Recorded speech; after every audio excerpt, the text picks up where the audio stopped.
Hello again.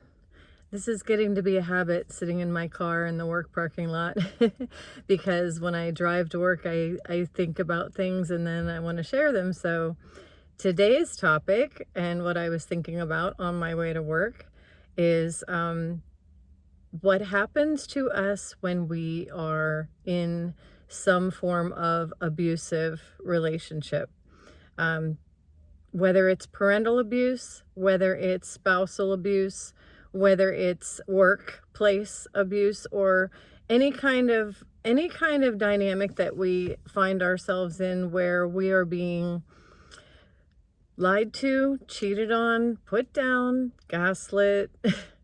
You know, the word narcissist gets thrown around a lot when people are abused by a partner. Just whenever somebody is mistreating us, we tend to start to lose ourselves. We lose our confidence in ourselves. We lose our perspective on life. We lose our ability to communicate properly. We lose our all sense of emotions and all sense of belonging and just our sense of self. It just starts to go downhill and downhill. The longer we stay in abuse, the more we start to kind of curl up in a ball and live in our shell, and we start to lose ourselves. And if we stay in it long enough and then we get out, we can find ourselves unable to function, unable to communicate, unable to speak. Just we find ourselves not being ourselves. And that was what I was thinking about on my way to work today, because I am out of that now. I have had experiences from all the way from childhood to marriage to different parts of my life where there have been abuses, and I have left that and then had to kind of pick up the pieces and become myself again. You know, I almost said shamefully, it's happened to me 3 times in my life, starting with childhood, but then going into 2 marriages, not 1, but 2, where I was just shell-shocked when I left.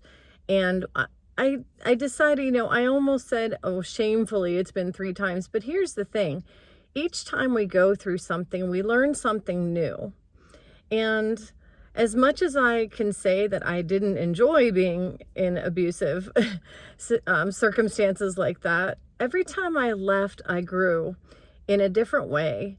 I grew a little bit more in spirit, in truth, in, discernment. And I got to know myself a little bit better. I matured, I guess you could say, especially in spiritual matters. I've always been a searcher, seeker. I always seek truth. I seek answers. And so when I come out of something bad, I always seek something better and I find it. So I wanted to share that, walking away from something where you've been put down, where you feel like a shell of the person that you once were, there is light at the end of the tunnel. It's hard to see it when you're there. It really is. It feels like you're drowning. It feels like you're just never going to be yourself again. And it takes time. Be patient with yourself. Get into groups if you can. Get into therapy if you can. Read the Word of God, and pray and look up videos, YouTube videos and things that are motivating and encouraging you to create the best version of yourself. And when I say to create, the sooner you realize that your thoughts can create your life, the sooner and the faster you can heal. Now, I'm not saying healing comes quickly, because it does take time. The last time I was in abuse was more than 10 years ago. And now I'm finding myself living what I guess they call my best life. And I never thought in a million years that I would be saying this right now. I never did. It took me about 3 years to feel like I was healed.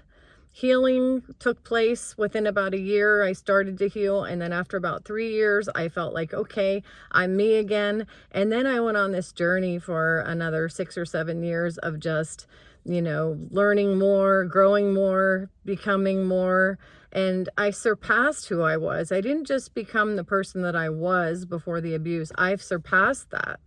And so it's an exciting journey that you can take. In the beginning, it's hard and it feels like you're never going to heal. And then as you go on day after day, just take it one day at a time, one decision at a time, one good thing at a time. Just if you get up in the morning and you do one thing, pat yourself on the back for that something that you did.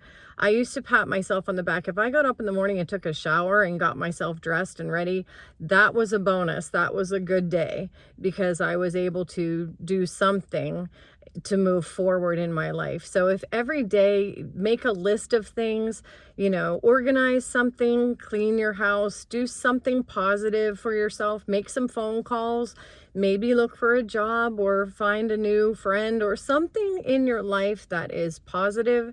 If you just try to do even the smallest thing, cook yourself something, eat a nice meal, just something every day, and then work from that. Work and build day by day.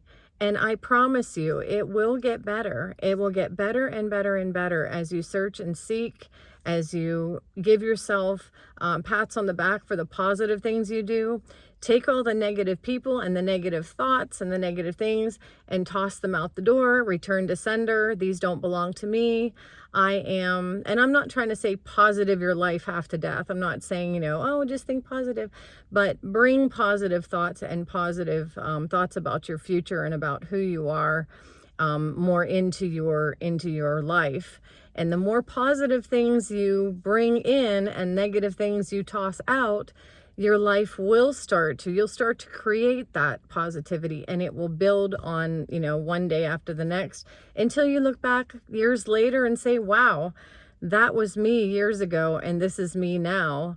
And boy, have things really changed, because I can look back 10 years and remember where I was then and look at my life now and know that I built one day at a time, just one step at a time, one thought at a time. Take every thought captive and build and grow and give yourself credit for every good thing you do, and your life will get better and better. I'm not saying there won't be valleys. I'm not saying there won't be ditches. I'm not saying life won't throw you curveballs. It does. But when you take those curveballs and you learn from them and you don't allow those curveballs to floor you, take those curveballs and say, okay, what can I learn from this? How can I get stronger from this? Do that with the curveballs. And when you get through it, you'll start to walk through tough situations. You'll feel good about yourself. And then you'll realize that you're able to climb mountains. So that's what I wanted to share today. Have a wonderful day. I'll see you next time.